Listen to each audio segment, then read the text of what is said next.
消費助人，身體力行。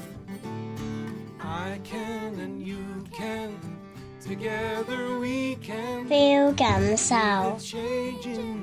發現有啲人會亂花費金錢，例如追星啦、購買衣服、化妝品等，但好少會喺訓練弱能人士嘅店鋪度消費。Imagine 想像，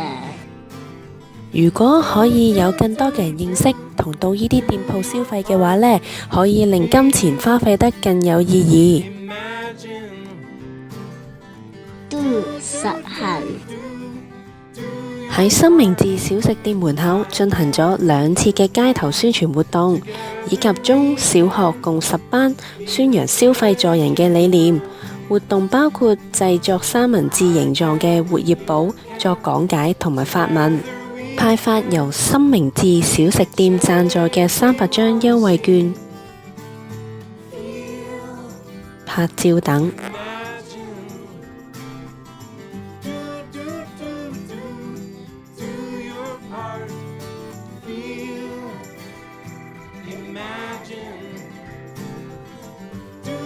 share 分享，